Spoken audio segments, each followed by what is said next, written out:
Hi, you guys. So in these videos, I'm going through in a little more detail what the hell I was talking about in my Don't Be a Social Media Moron video a few days ago. So I'm kind of breaking it down and going into a little bit more detail because that was a bit overwhelming and I put a lot of material into, I don't know, 8 minutes or something. So for this one, what I want to talk about was an idea that I very briefly touched on, which was connecting with your readers versus connecting with industry professionals. And I used the example of talking to if I tweeted Brian Clark from Copyblogger on Twitter versus the fact that he probably won't accept my Facebook friendship. So let me backtrack. What I was trying to explain was that social media is beneficial not only for reaching your readers and your fan base, who is your bread and butter, and you need to take good care of them, but it's also important for reaching industry leaders in your niche. So no matter where you are, there are always people that are bigger than you. No matter what avenues you're trying out, if you're learning about, if you're a chiropractor, you can be learning from lots of other different types of doctors and medical health experts. And if you want to remain at the top of your field, your value has to be real. So you need to be connecting with people that are better than you in your field, in your industry, and you need to be learning from them. So a great way to do this is with Twitter, because Twitter allows you to talk back. And they might not always respond, but eventually they probably will. And it might surprise you when they do. There's a very famous personal development blogger named Steve Pavlina. He was one of the first big personal development bloggers. And I tried to get in touch with this man every way I could. I wanted to interview him for Blogging Fearlessly. So he wasn't giving out his email address. So I wrote him a handwritten letter to his P.O. box and I tweeted him and commented on his blog post. And I was just, I mean, he gets thousands and thousands of visitors. I understand he does not, they just don't notice you. But then I was doing a vlog for this vlog challenge and sent him a tweet about polyamory, how his descent into polyamory was kind of weirding me out a little bit. And he tweeted me back, and we ended up exchanging emails for a while discussing this topic. So although he didn't really want to talk to me about maybe some of the other things I'd commented on before, he was in a place where he was really into discussing polyamory with people that weren't familiar with it. And so I caught him at the right time. That wouldn't have ever happened on Facebook or even probably in his discussions. Because if he had written a post on polyamory and then 100 people had commented, the chances that he'd pick out my comment and email me and be like, oh, you want to talk about this, it's kind of slim. But it's a much bigger chance that out of nowhere, I was kind of interested in this, he's interested in it. I tweeted him, and it was a Friday night, he was probably home kind of hanging out, and he wanted to talk. So we talked about it. And that's the foundation of social media, is that it's people, and people do want to talk, and people do want to connect. But sometimes it's sifting through. And so that's how different social media avenues are important for different reasons. If when I tried to connect with Steve Pavlina, a couple months ago, if I had requested him on Facebook, he wouldn't have accepted my friend request. I mean, there's no way. And even if he had, and then I tried to talk to him, I become that creepy girl that's on Facebook that keeps emailing him about polyamory, and it's just weird.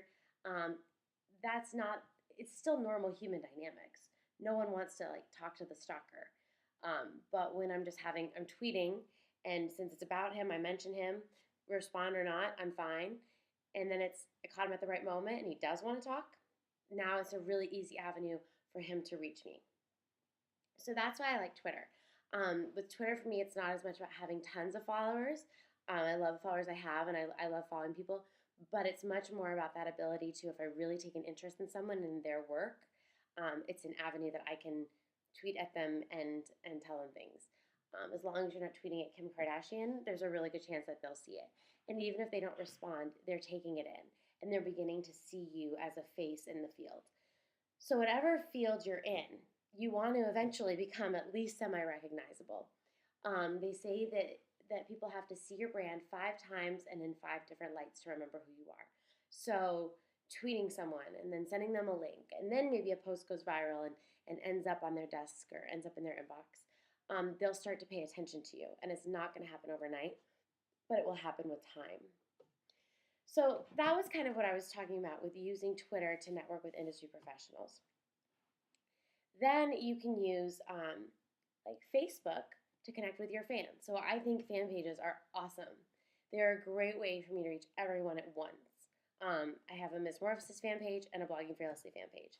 So for everything that I have that I think bloggers might like, writing inspiration or posts on Blogging Fearlessly or these vlogs, I put them all in one place. I'm definitely not going to clutter the website with every link and quote and stuff I can find.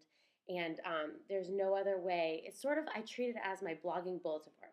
Everything I find that my blogging friends might be into, I put on the Blogging Fearlessly fan page. And same thing with Miss Morphosis. I love filling it with inspirational quotes and funny images and links to my new posts and links to guest posts I write.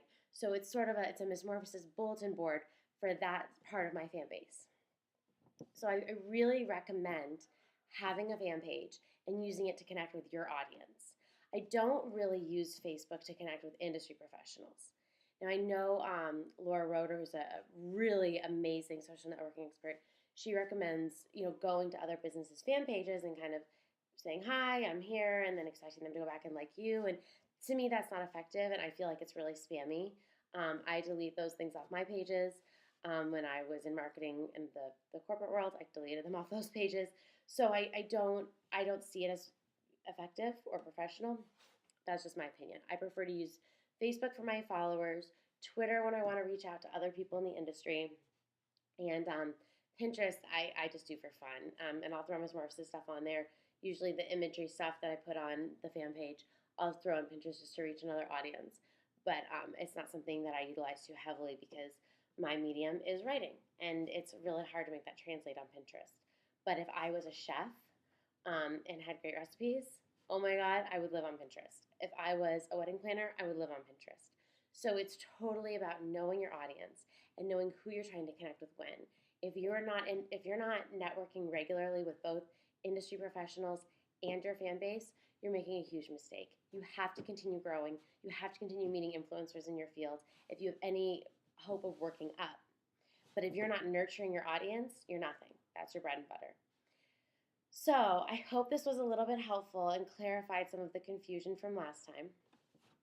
And I will do one more video on this social networking stuff, and then we will move on to other topics next week. So have a great day, you guys, and I will talk to you soon.